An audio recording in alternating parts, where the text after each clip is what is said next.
आप बताइए, बजट पे भाषण था भी, हाँ ये मत भूलिएगा, सॉरी मोस्ट इंपॉर्टेंट भाषण टॉपिक, राहुल जी भी भूल गए, आप भी भूल गए। भाषण बजट पे था, क्योंकि इसमें बजट जैसा कुछ था ही नहीं। भाषण बजट आपको नहीं भूलना चाहिए, यहाँ कोई बिरला जी तो है नहीं।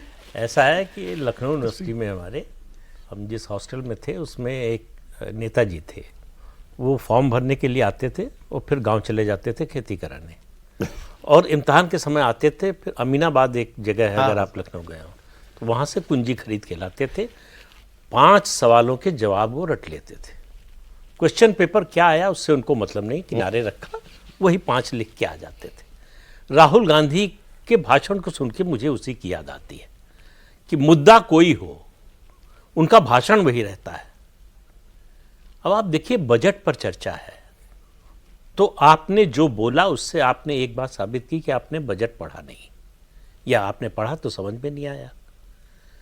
पहली बार नेता प्रतिपक्ष के रूप में आप बजट पर भाषण दे रहे हैं, इससे एक मैसेज जाता, कॉर्पोरेट वर्ल्ड में जाता, जो पढ़े लिखे लोग हैं उनके बीच में जाता, जो गरीब आदमी है उसके बीच में जाता, कि बजट को लेकर आपकी इस सरकार को आपने कैसे घेरा, कि क्या क्या कमियां हैं इस बजट की, इस सरकार की आर्थिक नीतियों की खामियां क्या हैं।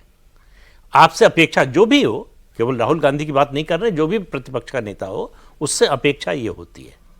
और आप किस बात की चर्चा कर रहे हैं? हलवा सेरेमनी, कि उसमें दलित नहीं था, उसमें जो है पिछड़ा नहीं था। वो है तस्वीर मेरे पास, दिखाऊंगा तब और आप कह रहे हैं कि अग्निवीरों के लिए पेंशन के लिए 1 पैसा नहीं दिया। मतलब आपने अग्निवीर की जो योजना है उसके बारे में या तो आपको जानकारी नहीं है, या जानबूझकर आप इस तरह की बात कर रहे हैं। उस पूरी योजना में पेंशन का कोई प्रावधान ही नहीं है, तो बजट में कैसे प्रावधान हो जाएगा? आप ये कहते कि पेंशन का प्रावधान कीजिए, उनको पेंशन देना चाहिए, वो मांग करें आप तो बात समझ में आती है। लेकिन बजट पर ये चर्चा पर ये सवाल उठाना कि उसके लिए आपने प्रोविजन नहीं किया है। उन्होंने मोटी मोटी उन्होंने टच किए सब्जेक्ट, लेकिन किसी की डेप्थ में वो नहीं गए। जैसा आपने कहा, अग्निवीर की बात उन्होंने उठाई, उसके बाद वो इंटर्नशिप वाली योजना पर भी आए, उसके बाद वो एमएसपी गारंटी पर भी आए, तो मतलब इंडेक्सेशन भी आए। हाँ, इंडेक्सेशन, मिडिल क्लास, उन्होंने बोला भी अच्छा आपने, आपके बजट ने हमारे लिए अच्छा काम कर दिया, आपका मिडिल क्लास हमारे पास आ जाएगा, ये भी बोला। तो ये मतलब जनरलाइजेशन है।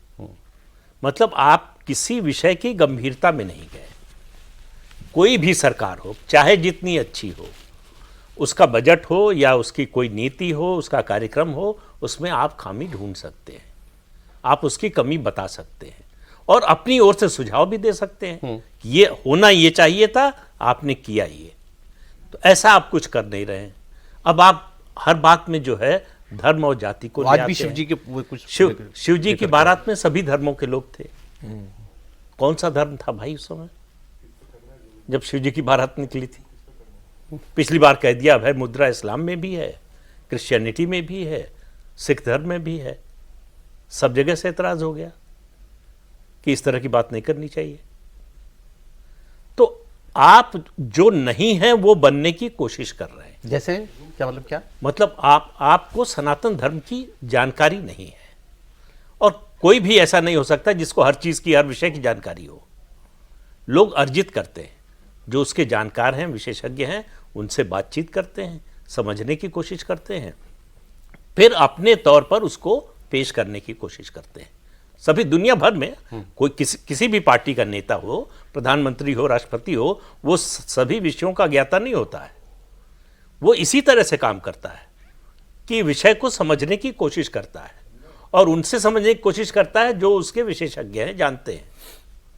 तो आप जो है बार बार अपने को हिंदू साबित करने की कोशिश कर रहे हैं। अच्छा। कभी शंकर जी की फोटो लेके आ जाते हैं, कभी नानक की फोटो लेके आ जाते हैं, तो सर्वधर्म समभाव दिखाने की भी कोशिश करते हैं। आपको लगता है ऐसा ना हो कि हमको हिंदू ही समझ लें, तो हम सभी धर्मों के साथ, ये भी दोनों उनका डायलेमा है।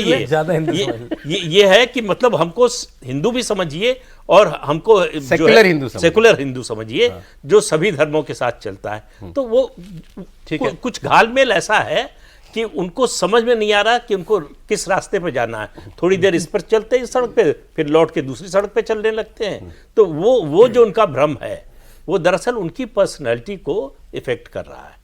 अच्छा, एक गंभीर नेता की एक अच्छे पार्लियामेंटेरियन की 20 साल हो गए उनको पार्लियामेंट में, अगर स्पीकर को बार बार कहना पड़ रहा है कि आपको संसदीय नियमों की जानकारी नहीं है, किताब पढ़ लीजिए, तो ये कॉम्प्लीमेंट नहीं है, ये आपकी योग्यता पर, आपकी समझदारी पर सवाल है। बस मुझे तो कई बार लगता है कि और एक दृश्य सिर्फ अगर आपने देखा होगा, अगर वो चित्र हो आपके पास, निर्मला सीतारमण